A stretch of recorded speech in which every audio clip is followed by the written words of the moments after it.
This is the story of a spread that stirs our perfidious trans-channel neighbors' emotions. Marmite, Marmite, Marmite. You'll find a jar in 1/4 of British homes. 14% when they go abroad on holiday take some along for fear of not finding any wherever they are. As for Brits who live abroad, surveys show that this is the product they miss the most. Marmite. And yet, Marmite really isn't good.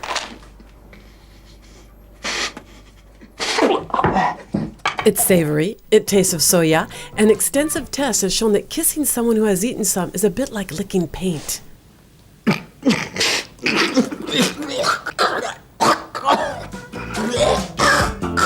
It's true that the English are closer to garden gnomes than to gastronomes. But how do you explain that a third of them can't do without it?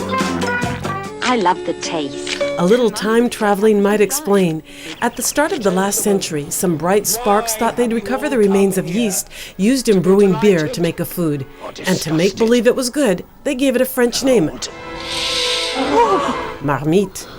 But the success story doesn't really begin until 1912, when vitamin B1 was discovered. It just so happens Marmite was full of it. Stand by your beds!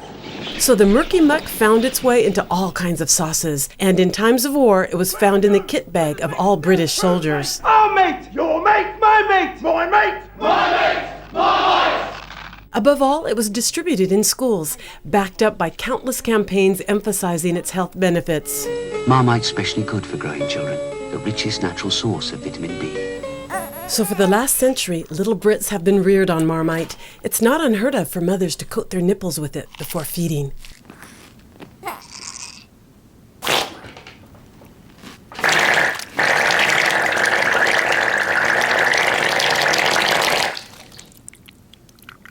Fortunately, some little Englanders manage to retain their critical faculties.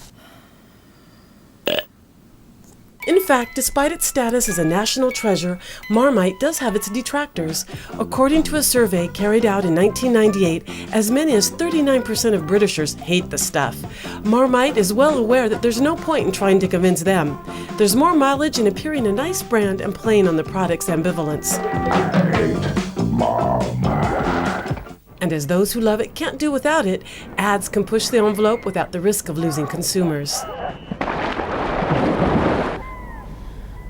In 2003, for instance, this passionate male-on-male kiss did incite the odd protestation. But Marmite couldn't give a damn. The following year, however, another spot did cause a problem. This remake of 50s movie The Blob frightened young television viewers. Some even had nightmares.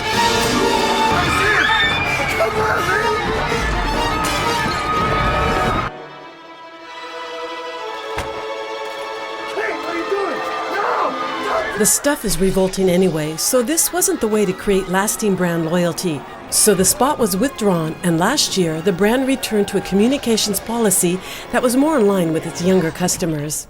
It was almost lunchtime, and Paddington thought he'd stop for a sandwich. It recruited Paddington, a famously enthusiastic bear who up to that point had only and ever eaten marmalade sandwiches.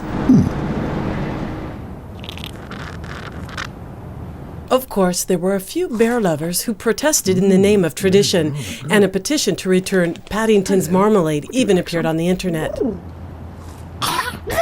So far, it has 4 signatures. Oh dear. I think you'd better come with me. Anyway, it's well known that in Britain, bears eat any old crap.